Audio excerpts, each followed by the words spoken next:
세계 곳곳에서 일어나고 있는 전쟁과 테러가 멈춰지게 하시며 빈곤과 재해로 고통받는 땅을 주께서 긍휼히 여겨 주시옵소서. 아픔을 겪고 있는 이들에게 위로를 주시옵소서. 힘들고 어려움에 처한 사람들에게 하나님의 위로와 능력을 경험하게 하여 주시옵소서.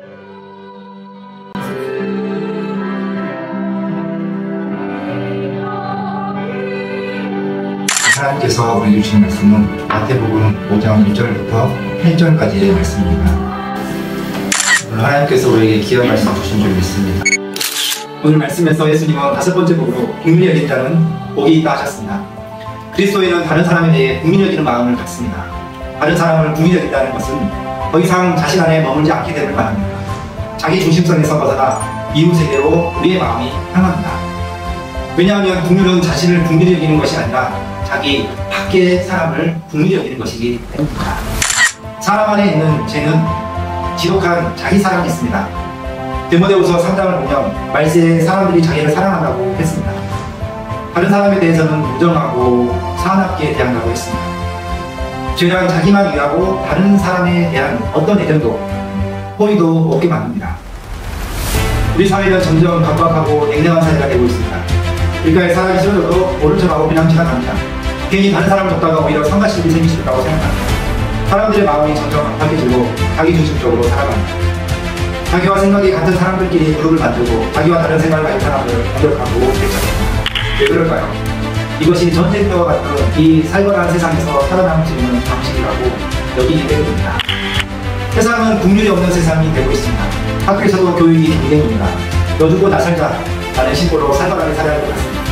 하지만 예수님은 진정으로 복되고 행복한 사람이란 다른 이들을 긍휼히 여길 줄 아는 사람이라고 하셨습니다. 사랑하는 성도님들, 믿음으로 구원받은 사람에게 나타나는 것이 바로 긍휼입니다. 믿음의 결과가 긍휼로 나타납니다. 왜냐하면 우리의 구원 자체가 하나님의 긍휼하심에 근거하기 때문입니다. 에베소서 2장 4절에 긍휼이 풍성하신 하나님이 우리를 사랑하신 그 사랑을 위하여 허물로 죽은 우리를 그리스도와 함께 살리셨고 너희는 은혜로 구원을 받은 것이다. 우리가 이렇게 그리스도인이 되어 구원받은 것은 오직 하나님의 긍휼하심과 그 은혜 때문입니다. 우리가 하나님께 구원받았다는 것은 이제부터 우리에게 긍휼하신 하나님의 모습이 나타나는 것을 말합니다. 긍휼이 풍성하신 하나님으로 말미암아 우리가 구원을 받았다면 그 긍휼이 풍성하신 하나님처럼 우리에게도 긍휼이 나타나는 것이 마땅합니다. 그렇기 때문에 다른 일을 긍휼히 여기는 것은 구원받은 성도의 마땅한 태도입니다. 자비도 없다면, 긍휼도 없다면 다른 사람에게 하나님이 자기를 긍휼히 여기시는 것을 잊어버린 것입니다. 더 과격하게 말하면 하나님께 긍휼하심을 받지 못하였기 때문입니다.